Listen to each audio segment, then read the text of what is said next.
It was a weekend, a Saturday afternoon, and the son and his dad sat down to go ahead and build a scale tank model. The son asked, "Dad, what's a tank? What do we use before them?" Well, back in medieval times, armies would bring giant machines like the catapult, or a ballista, or the trebuchet to the field of battle.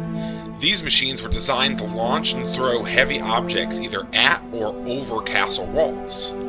Sometimes they'd be wound up with a big heavy weight, and a rock would be thrown in, and they would be flung long distances, and they would either damage the walls or go over them.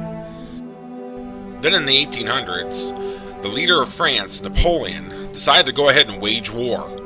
So he and his army used horses and wagons to bring supplies to wherever they were fighting at. So they used horses to move everything? Why didn't they just use like the truck that you have, or a car or something? Where were tanks? What happened next? Just hold on, I'm getting there. Cars weren't invented yet at the time of Napoleon. It wasn't until the early 20th century that a man named Henry Ford perfected the assembly line, which made cars cheaper, made them faster to build, and got them to more people. World War I started in 1914 and was fought between Germany, France, and England. The soldiers at the time would actually fight in trenches with mud and water up to their knees. Most of the war was fought as a stalemate, with neither side gaining an advantage over the other. At times, leaders would send their soldiers over the edges of the trenches just to get killed by machine guns and artillery. To help combat the stalemate and to protect their soldiers, the English developed land ships under the British Navy. Under the codename tanks, due to their resemblance to portable water tanks, these machines hit the battlefield on September 15, 1916, at the Battle of the Somme in France. Aside from frightening the German soldiers in the trenches, tanks achieved very little offensively on that first battle. However, the day of the tank had arrived. At the time, the Germans and the French both were developing tanks of their own. However, the British were the first to actually use them on the battlefield. The US joined the war effort with borrowed tanks from France. "Well, if everybody had tanks, then who actually won the war, Dad?" asked the son. Germany lost the war in 1918 with the signing of the Treaty of Versailles, which basically forbid Germany from having a military, including tanks. After that, the world fell into the Great Depression, where people were poor and homeless and looking for help. In Germany, they elected a new leader, Adolf Hitler, to pull them out of the Depression. Wenn wir selbst dieses deutsche Volk emporführen durch eigene Arbeit, durch eigenen Fleiß, eigene Entschlossenheit, eigenen Trotz, eigene Beharrlichkeit, dann werden wir wieder emporsteigen, genau wie die Väter einst aus Deutschland nicht Geschenk erhielten, sondern selbst sich schaffen mussten.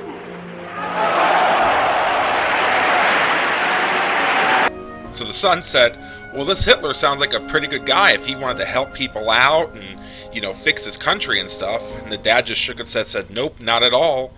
What he wanted was power and revenge." So secretly, Hitler started rebuilding his army. He would train his soldiers and build new tanks and develop new weapons to invade his enemies from the prior war. On September 1st, 1939, Hitler and his army invaded Poland, thus plunging the world into World War II. His generals developed a tactic called Blitzkrieg, or lightning war, which would overwhelm their enemies so fast in coordination with tanks and airplanes. During the war, Germany developed the most sophisticated tanks on Earth at the time, including the impressive Tiger I tank. At first, Hitler and his army seemed invincible, invading France, Belgium, Poland, and Russia, and almost knocking Britain out from the war. But the son asked his dad, "I thought there was more to it than just tanks and stuff in that war. You have models of ships and stuff, and where's all that at? When did that happen?" Well, there was a whole nother side of the war, not just the one that happened in Europe. Over on the other side, in the Pacific Ocean, Japan was getting powerful. In 1937, Japan invaded China. Japan used their small tank forces but large army to quickly overwhelm parts of China and conquer much of the territory there. Being an island nation, Japan didn't invest many of its resources into tank development, however it did have some. A lot of its mechanization was the backs of humans. Fighting in the mountains and jungles, the easiest way to transport stuff was just by carrying it. On December 7, 1941, the Japanese Navy launched a surprise attack against the American naval base at Pearl Harbor, Hawaii. Using bombers and torpedo planes launched from aircraft carriers, the Navy was able to sink or destroy many of the ships in the harbor, and killing nearly 2,000. The next day, U.S. President Franklin Roosevelt declared war on Japan, truly turning it into a world war. Being a little confused, the son asked Dad to explain who was fighting who again. Dad told him on one side you had the allies of the United States, France, Great Britain, and Russia, and they were fighting against the Axis powers of Germany, Italy, and Japan. On June 6, 1944, what was to become known as D-Day, the Allies invaded France in an attempt to liberate it from German control. Using the industrial might of the United States, the Allies were able to put together a massive army of tanks, trucks, ships, and jeeps. Most famous was the M4 medium tank, or the Sherman tank. Tanks can't win wars on their own and need a whole army of just support vehicles, including half-tracks, which were used to move soldiers around, and jeeps, one of the most famous and iconic vehicles of the whole war. Jeeps were mass-produced on the assembly lines of the United States and shipped overseas, and were used by all the Allies at all fronts of the war. The mighty Jeep is actually still in production today, though in a different form from its war configuration. A mechanized force can't move without gas, and can't fight without ammunition. General Patton's 3rd U.S. Army moved so fast through France that they had to develop a special army of trucks called the Red Ball Express, just to bring them supplies to keep fighting. The war in Europe ended on May 8, 1945, with the Russian Red Army capturing the German capital city of Berlin. Well, what happened to Hitler, the son asked. Dad explained to him that he didn't survive the war, which was probably a good thing. The son then asked what was going on in the other part of the war. Dad told him that at first it wasn't going very well, but eventually the United States and the Allies got the upper hand.